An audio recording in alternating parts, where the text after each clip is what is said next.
Hello అందరికీ welcome to Madhu graceful bytes.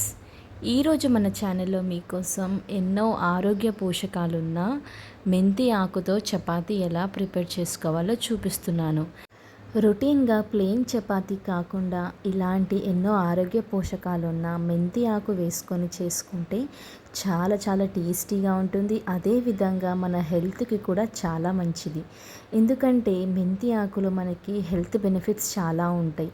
దీంట్లో మనకి విటమిన్స్ ఎక్కువగా ఉంటుంది, బ్లడ్ షుగర్ లెవెల్స్ని నార్మల్ చేస్తుంది, అలాగే స్కిన్కి కూడా చాలా చాలా మంచిది. మరి ఇన్ని ఆరోగ్య పోషకాలు ఉన్న మెంతి ఆకుతో చపాతీ చేయడం కూడా ఇంకా బాగుంటుంది కదా. ఎలా ప్రిపేర్ చేయాలో ఇప్పుడు చూసేద్దాం. ముందుగా ఇక్కడ నేను మెంతి ఆకులను తీసుకున్నాను. వీటిని మనము చిన్న చిన్నగా కట్ చేసుకోవాలి. ఈ విధంగా చిన్న ముక్కలుగా కట్ చేసుకున్న తర్వాత ఈ ఆకుని మనము నీట్గా వాష్ చేసుకోవాలి. ఎప్పుడైనా ఆకుకూరలు చక్కగా వాష్ చేసుకుంటేనే మంచిదండి. ఇలా పచ్చిమిర్చి కూడా తరుక్కొని పెట్టుకోవాలి. ఇక్కడ నేను 2 కప్పుల వరకు గోధుమ పిండిని తీసుకున్నాను. దాంట్లోకి పచ్చిమిర్చిని వేసుకోవాలి. తర్వాత కడిగి పెట్టుకున్న మెంతి ఆకుని కూడా వేసేసుకోవాలి. ఈ విధంగా మనం వాటర్ కలపక ముందే ఈ పిండిలోకి మనము మెంతి ఆకుని అలాగే పచ్చిమిర్చిని వేసుకోవాలి. తర్వాత కొద్దిగా ఉప్పుని వేసుకోవాలి, చిటికెడు పసుపుని కూడా వేసుకోవాలి. కొద్దిగా ఆయిల్ని వేసుకొని మనము చపాతీ ఏ విధంగా అయితే మిక్స్ చేసుకుంటామో పిండిని సేమ్ అదే విధంగా ఇక్కడ మిక్స్ చేసేసుకోవాలి. మనం ముందుగానే వాటర్ పోసుకోవద్దు, ఆయిల్ వేసుకున్నాం కాబట్టి ఒకసారి బాగా మిక్స్ చేసుకున్న తర్వాత మనము కొద్దిగా వాటర్ని వేస్తూ చపాతీ పిండిని మిక్స్ చేసుకోవాలి. ఎక్కువ గట్టిగా కూడా మిక్స్ చేసుకోవద్దండి, సాఫ్ట్గా మిక్స్ చేసుకుంటే మనకి పిండి అనేది చక్కగా పడుతుంది. ఇలా మనం ఒక 15 నిమిషాల వరకు దీన్ని మనం పక్కకు పెట్టేసుకోవాలి.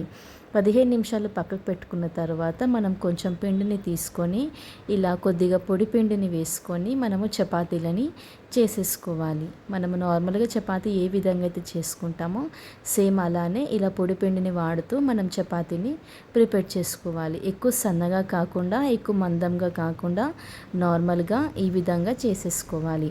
ఇలా వీటిని చేసుకొని మనము వీటిని పక్కకు పెట్టేసుకోవాలి. ఇలా పక్కకు పెట్టేసుకున్న తర్వాత దీన్ని మనము స్టవ్ ఆన్ చేసుకొని ప్యాన్ పెట్టుకొని ఒక్కొక్క చపాతీని కాల్చుకోవాలి. ఫస్ట్ మనం హై ఫ్లేమ్ పెట్టుకొని వన్ సైడ్ నార్మల్గా కొంచెం కాలిన తర్వాత మరోసారి ఫ్లిప్ చేసుకొని ఇక్కడ ఆయిల్ని వేసుకోవాలి. ఇక్కడ నేను ఆయిల్ కూడా ఎక్కువగా వాడట్లేదండి, కొద్దిగా ఆయిల్ వేస్తూనే ఈ చపాతీలని ప్రిపేర్ చేస్తున్నాను. ఎక్కువగా ఆయిల్ వేస్తే కూడా చపాతీ అనేది హెల్తీగా ఉండదు. సో తక్కువ ఆయిల్ వేసి ఇలా మనం చేసేసుకోవాలి. 2 సైడ్స్ కూడా మనం మంచిగా కాల్చుకున్న తర్వాత ఇక్కడ నేను పెరుగులోకి తీసుకుంటున్నాను. ఇక్కడ నేను పెరుగులో ఆనియన్స్, కొత్తిమీర, కొద్దిగా జీలకర్ర పొడి వేసుకొని సర్వ్ చేసుకున్నాను. ఈ చపాతీ ఇక్కడ మనం కర్డ్లో తింటే చాలా చాలా టేస్టీగా ఉంటుంది. ఇలా మనకు కొంచెం కలర్ఫుల్గా కనిపిస్తే పిల్లలు కూడా చాలా ఇష్టంగా తింటారు. చూసారు కదండి మెంతి ఆకుతో చపాతీ ఎలా ప్రిపేర్ చేసుకోవాలో.